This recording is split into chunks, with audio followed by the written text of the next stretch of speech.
Students of CBSE board class 10 class 12, बच्चों new session के यानी कि 2024 वाले जो बच्चे हैं जिनके रिजल्ट्स आने वाले हैं, सो रिजल्ट पे काफी कुछ टर्मिनोलॉजीज होती है जो हमें समझ नहीं आता। जैसे कि रिजल्ट में फाइनली एक चीज रहता है कि बच्चा पास है या नहीं है, ठीक है। कुछ न्यू टर्म्स होते हैं जैसे आरटी, किसी सब्जेक्ट में आजकल सीबीएसई ने क्या किया, फेल टर्म को हटा दिया है। तो आरटी का मतलब होता है रिपीट करना, रिपीट थ्योरी मतलब आरटी। अगर प्रैक्टिकल भी रिपीट करना है तो दोनों ही रिपीट हो गया। यानी कि जिस बच्चे के 33% मार्क्स नहीं आए उनको आरटी आता है, यानी कि आपको थ्योरी रिपीट करनी है, प्रैक्टिकल के मार्क्स पास ऑन हो जाते हैं, ठीक है।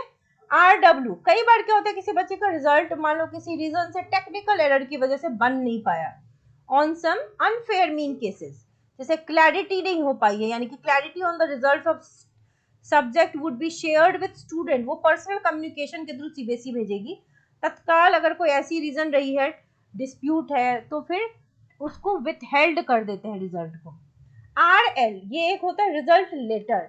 ये जैसे पैंडेमिक टाइप ऑफ सिचुएशन में क्या किया गया था कि ये भी टर्म इंट्रोड्यूस किया गया था, ठीक है।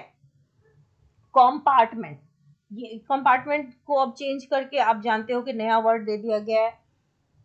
अब कंपार्टमेंट का मतलब होता क्या है, मान लो कि you couldn't manage to score 23% criteria, sorry 33% criteria अगर आप मीट नहीं कर पाए तो अब कंपार्टमेंट या सप्लीमेंट्री एग्जाम जिसको अब कहते हैं वो देना पड़ता है। सीबीएसई फॉर्म निकालती है और इसका क्राइटेरिया क्या है ना कि आपने अगर 5 सब्जेक्ट में 33% लाया है तो यू आर पास। जिन बच्चे ने 6 सब्जेक्ट लिए हैं और 5 में पास है तो भी आप पास हो, 7 सब्जेक्ट लिया और 5 में पास हो तो भी आप पास हो, ठीक है।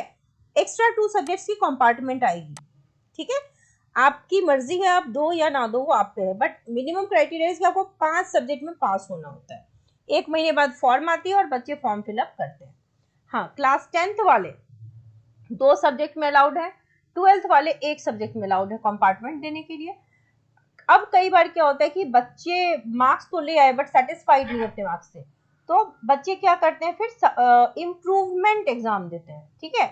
मान लो कि बच्चे को जेई देना है, नंबर कम आ गए, 75% नहीं आया, तो क्या वो जेई की तैयारी ना करे? ऐसा तो नहीं होगा। तो सीबीएसई ने एक प्रावधान निकाला है कि आप अपना इम्प्रूवमेंट एग्जाम दे सकते हो, ठीक है, लेकिन सारे सब्जेक्ट्स के नहीं दे सकते। अभी जैसे रिजल्ट आगे आएगा फिर फॉर्म निकलेगा तो 10th वाले 1 में दे सकते हैं, सॉरी 2 में दे सकते हैं, और 12th वाले 1 सब्जेक्ट में दे सकते हैं। आई होप आपको क्लियर हुआ होगा।